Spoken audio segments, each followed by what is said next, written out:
Hello and welcome to the Young Entrepreneur Syndicate podcast. I'm here with Rod Kuntz today. Rod, how you doing? Fired up, Jim. Clearly. It's a good thing. It's a good thing you got me calmed down.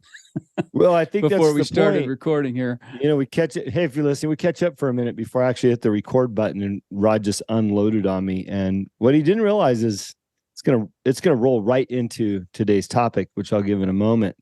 Rod, the snow is falling. We're in the holiday season, and I'd say Christmas cheers in the air, depending on where you're at.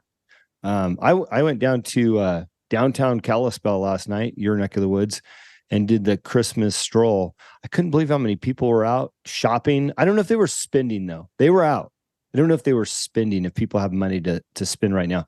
How are things looking in the shipping business? A lot of packages? Absolutely. It is. It's actually kicked off earlier this year than it did last year, which I think this is a double-edged sword. People are spending, here's how I look at it, Jim. I know this is probably going to be off topic. People are spending. What happens when people don't feel good? Mm-hmm. What happens when people are kind of in a funk? What can make you feel better? Go splurge, spend something on yourself. When things are bad, put it on a credit card you can't afford that's already, it's not maxed out yet. So let's go do some more. I think that's or it is maxed what's out. happening. Or the credit card is maxed out, but you got a little wiggle room. So because you made a payment. So then you just spend whatever you had left, right? Yeah. Yeah. So I think it's a false sense. I believe it's busy, but I feel a different tension with this season. It's not a boisterous, happy holiday. It's thank God that's here and we can have something else to focus on besides the negative stuff. Yeah. Well, and that's my joke. Opinion. If you saw the White House press secretary the other day, she said, prices are down, gas is down, cost of toys, electronics are down, something to that effect. What a joke. I mean, come on. We all know prices are up. You cannot go to the grocery store, get a couple items and walk out for less than $100. It's absolutely insane. The grocery store or Walmart or Home Depot, wherever you're going, things are up. Don't tell me they're down. I think to your point, Rod, people are probably spending on their credit cards just to make themselves feel better. I hate saying that, but it's probably more of the reality. I don't mind calling reality shots, Jim. And to put this in perspective, because here's the other part of that, looking at actual inflation numbers. I read an article, I don't remember where it was, Wall Street Journal, something flashed through. If you did not receive a $10,000 raise last year, you are now running at a loss. Yep. Okay, it's that simple. You need to make an extra 10 grand to break even from where you were last year. And last year wasn't pretty. Okay. So, folks, you better get your head screwed on and you better start counting I hate to say pennies, save your dollars. Yeah. It's time to be frugal and you can still, we did a Christmas a couple of years ago, Jim. Maybe we even talked about this on this show where it was, what did we call it? Hand-me-down Christmas. Mm-hmm. We because we always do name drawings and that sort of thing. And the only caveat was you couldn't buy anything new for somebody. Yeah. You had to thrift store or garage sale and auction. We found all kinds of things. And it was one of the most fun, adventurous Christmases my family's ever had. And I know that my oldest daughter even said, aren't we going to do that again this year? So that's cool. Yeah. But, find ways to save. That's one way to make up that $10,000 deficit.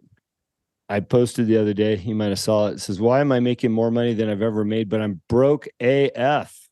I reposted. Yeah, it doesn't go as far. That's all. It does not. And I'm not going to kid myself, and I hope you don't either. Let's push back, man. Try to save, yes. like Rod just said, save those pennies, get creative. Do what you can. It's going to get ugly next year. And this is on topic. Yes. We have to be cognizant of it. It's an election year. It's an extremely important election, and all the daggers will be out on every side and in the middle. And who's going to get affected is we, the puppets. You're going to see, the party in control, raise and lower prices based on votes and what they think is going to get more votes. Don't be fooled by that. And just going into next year very cautiously. So enough of that. And by the way, I can turn anything into the topic because I think, a little bit of this leads right into what I want to talk about today. And that is, again, I already had the topic picked out before you ranted on me before the show. That is the topic of leadership and what leadership looks like and what it means to be a leader. And, these early discussions on the show are perfect lead ups to, if you're a leader in your home, how do you lead your family into the holidays? How do you lead your family into, being recession proof, financially healthy, good use of your time, everybody's time, so that you're there, you're present with your family. You're not overworking, because hopefully you've been smart with your money and you can ride through these tidal waves of whether that be inflation or politics, wherever that looks like. So leadership, not only in your family, but then leadership in your job, whether you are the leader or you're an employee, an entrepreneur, or you own the business. What does leadership look like in those roles? And Rod, that's what I want to talk about, because I think it's really an important topic. I think we forget what the roles of leadership looks like. I think you're right, Jim. And I'll tell you one of the biggest flaws, thinking about our earlier conversation before we record, one of the biggest flaws I see in leadership today is managers and leaders not wanting confrontation. Yeah. They will do anything to avoid confrontation, including looking the other way and tolerating insubordination, tolerating poor performance, tolerating safety violations, you name it. To avoid confrontation, they will just look the other way. And it comes at a cost. I could do a cost benefit analysis of things I see at work. And that's the pivotal problem. Leaders have to take action. That's part of what leadership is. And sometimes it's hard action. Sometimes that's why you get paid the big bucks, right? Yeah. That's what gets you in that leadership role, is you have to get the best performance out of people. And you have to figure that out right away. And I don't want to steer this a different direction, but leadership and confrontation go hand in hand. Well, we're talking about tools to be a good leader. And that is not to be afraid of that confrontation. What I see a lot of is apathy. I see leaders in the room, especially when you're co-leading or co-owning, everybody's really apathetic to not offend the other person with your idea or your direction, or, let's go down this road. And what winds up happening is nothing. Like literally you leave the meeting and go, well, that was a really good meeting. But when you say, what did we accomplish? It's like, well, not much. I guess we'll have to have another meeting to develop those action steps. And then you do, and then you have another apathetic meeting because you don't want to offend or put somebody on a path or take that leadership role. I mean, sometimes you've got to step up, with the stick in your hand, go, okay, this is the way we're going. Follow me, Right. And I think we're lacking that. And I think some of that goes back to, what we're seeing in the workplace. I noticed this at the grocery store the other day. So I don't like to self-checkout. We talked about that before. So whenever I can, I get in the line, right? And checker was awesome. And I see this dude roll up, and he's in like a street coat, beard, hat. He looks like he's a customer, to be honest with you. And he stands at the end, and he's actually a bagger. Now, I understand that it's cold outside and you should have some type of jacket on, but he literally had a dark brown Carhartt on, dirty Levi's. Like I said, it just looked like a customer. Blank stare on his face, and he starts bagging my stuff. And I look over like, hey, how you doing? Yeah, okay, cool. Like he literally grunted, and was just putting stuff in the bag. And he had like this blank stare on his face. Like, I'm here, I'm working, but don't bother me. Don't talk to me. I'm not going to do any more than I have to. I'm not even going to present myself as a worker. I've got no name tag on. I've got nothing that identifies. For all I know, he was a homeless guy, came in and started bagging my groceries, like literally, right? And so then I always turn this on. Maybe you do the same, but I always turn on the friendly meter. Like, hey, hope you guys have a great day. Thanks for bagging my groceries. Hey, happy all. Like I go over the top, like talkative, nice, and nothing. Crickets from the dude. And literally had to reach across him to pick up my groceries and walk out. What is happening with our workforce? And Rod, so what I see happening is you get people like that are graduating through positions, moving their way up the ranks, and they become these leaders with no individual thought, leadership skills, our desire even to do more than what it takes. I mean, what are you seeing? That's what I'm seeing out there. Well, sadly, I've seen that my entire life. Yeah. I think it may be worse today. There's no question about that. I mentioned earlier in our conversation that there's not one of the kids I graduated from high school with. And granted, I grew up in a rural community, and it's a different demographic, a different mindset. But there's not one person that I grew up with that would have tolerated the activity I see at work, or I should say the lack of activity. And here's what it comes down to for me. I was thinking, in fact, I made a note downstairs just a little while ago. I'm not going to get preachy here, but Jesus didn't come so that we wouldn't have to suffer. Yeah. Jesus came to show us how to suffer. And you know what? We're here, and we have to work by the sweat of our brow now. This is part of what we do. And that is work, is suffering. And we have to embrace the suffering. We can't avoid it. We can't stick our head in the sand. We have to get through this. And there's an example for us. We need to get through this, and we can do it by being better people and by being better to other people. And that's what it's all about. If we get the focus off of ourself and how hard the work is for us, and think about, how can I make it easier for somebody else? Yeah. How can I make my job performance better for everyone up and down the chain? If we just took that little extra step to say, how can I make this one little improvement to help the people downstream? And then how can I help the people upstream? We're all in this together. And if we just focus on ourselves, we're going to lose it. And I had an example just this morning in the shower. I was thinking about one of the kids I went to college with, and his father was a psychology professor at the university, right? Sure. And this kid had attempted suicide a couple of times. So here's an adult student, right? University student who's ultimately got, depression issues and psychological issues, mental health issues. And his father is teaching the next generation of people, about human psychology. It's like, this is what we're getting. I mean, do you see the irony in this? And that was a generation ago. I'm at the other end of that generation. This kid had a silver spoon in his mouth.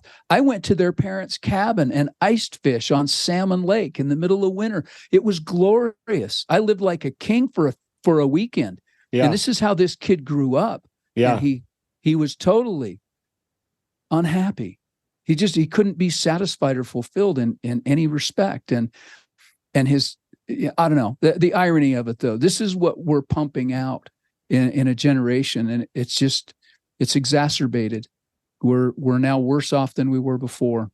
Well, and the crazy part about that story is we accept that teacher for what he is and his circumstances, and we dismiss, the behaviors of his son that he couldn't even correct, being an expert in the industry, right? Instead of going, hey, maybe this isn't the right role for you, Dad, or right. Teacher, or maybe you need to get some more education in the matter. I don't know, but we just dismiss so many things now because somebody's in a role, and we accept it for the norm. And that's, like you just said, it's exasperated. And when we look around now, it's really dissatisfying. I had a conversation with some parents last night, and their son is out of the military. He just doesn't know what he's going to do. He's gone to, lineman school, and he gained some skills in the military, and he just like, I don't know what to do with myself. He has zero interests and goals or vision for what his life should look like. And he's a young, healthy adult, and he's a great person. But it's like, how do we get to that point where I knew exactly what I wanted to be when I was a kid. I had a dozen things I knew I wanted to be, just narrowing it down and chasing one of them. Right. But today kids don't. And and yeah, we're getting a little bit off topic, but I think to bring it back to topic, as leaders, we need to help people define what their strengths are and help them and, focus on those strengths, give them good tools to work with, give them good leadership, good direction, so that there is hope for them. And it's probably gearing more towards the leader in the house or the leader at school, but a leader in business, you can also do the same. And if you've got somebody in a role, do the job of leading and putting them where they should be instead of being apathetic for their situation, and let them continue to fail or suffer in a role that doesn't fit for them. And that might even mean letting them go. Absolutely. I mean, I've had so many interviews with people that I like, and I said, look, don't take the job if you can't do it or if it's not a good fit. The worst thing you can do is get started and realize it's not a good fit, and then you leave. We both lose in that scenario. I lost the training and the time and probably a good employee that might have worked, and you lost the time doing the wrong thing. So as leaders, we really need to be open and conscious of people's skills and abilities, and help them through the process. There's no other way around that. I think part of the issue here that goes, we'll go a little deeper. All right. It's a cultural problem that we have. It's a current cultural issue. And it's gotten worse because we've been taught that tolerance is a virtue, right? Mm-hmm. Tolerance is a virtue. And so we tolerate poor performance. We tolerate bad behavior. We tolerate all this stuff in the name of diversity, and we want to include the people, and looking for excuses, and just letting it go, looking the other way. And a leader can't tolerate that stuff. That we have to up the game. We have to set the standard. And even in my job, I'm not a leader, and I don't want that, because I still want to be in that stress-free role. But I still lead by example. It's like, you know what? You want to know how to do this job? Keep up. That's all I'm asking you to do. Keep up with me. I had this week, Jim, on 4 different days, I had people less than half my age, when the slow flowed down, sitting down and pulling their phones out of their pocket. Mm. I'm at work. Yeah. You don't see me. You won't catch me. It's like, follow me. Do what I do. Try and keep up. And I'm telling you, if they said that's the standard, keep up with Rod. Okay. If they said that, those people would quit themselves.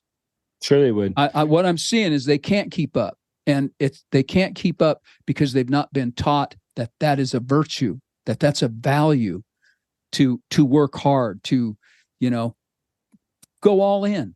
What's wrong with going all in? The importance of trying. Yes. Maybe I can't keep up with Rod, but I should try.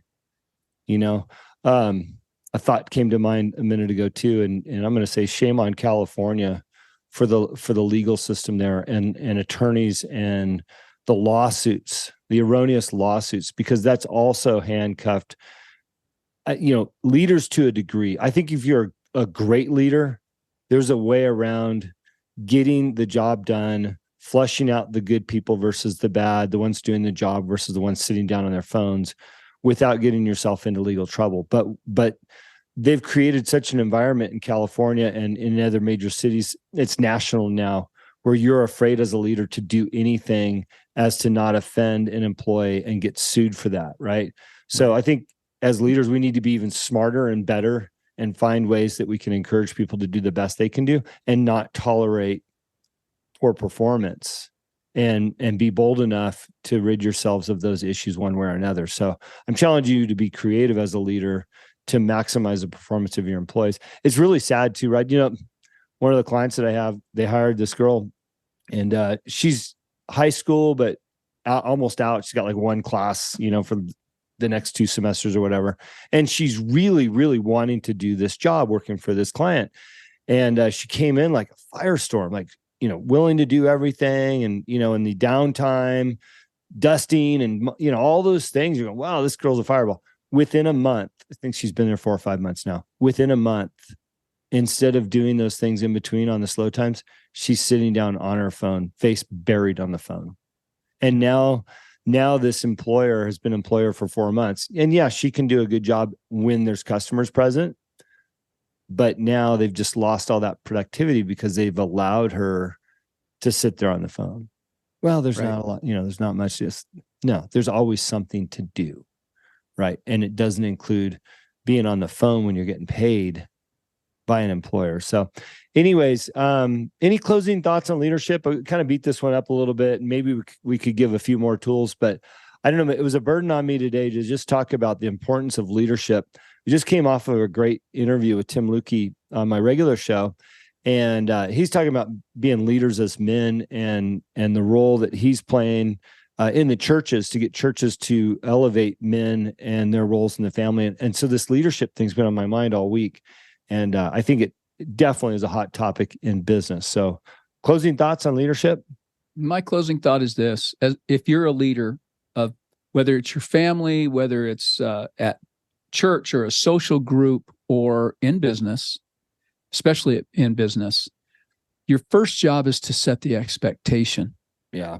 Set the expectation right off. When you're interviewing people, set the expectation. If it's retail, for example, and there can be lots of downtime in retail. There can be lots of downtime.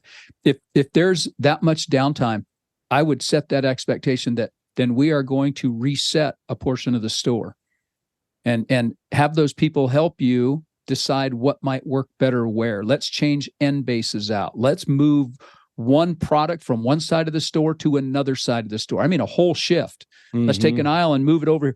Grocery stores do this all the time on end bases, typically, because you need, people get into those habits. But you know what? When people come in on a regular basis and they know where they're going and all of a sudden you've moved it, they have to ask. And then they might see something else you had. There's always, so set the expectation. If you're a leader, set the expectation of being on time, the expectation of working and cleaning and dusting and taking the initiative. Set the expectation that you expect them to take initiative when there's downtime, and they'll rise to it. Your kids will rise to that expectation. Don't say I'm bored, because believe me, you'll have a list of things to do. Yeah.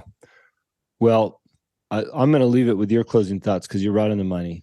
And I love what you said about follow me, right? Follow me. So if you're going to be a great leader, start right there. Be worthy of somebody that others will follow. So right on. Well, thanks for listening to the podcast. If you like the show, please share it. It's the only way we get out there more than we have. And if you've got a topic, we'd love to hear from you. And if you want to be a member or learn more about the Young Entrepreneur Syndicate, just hit up our website, youngentrepreneurs.com.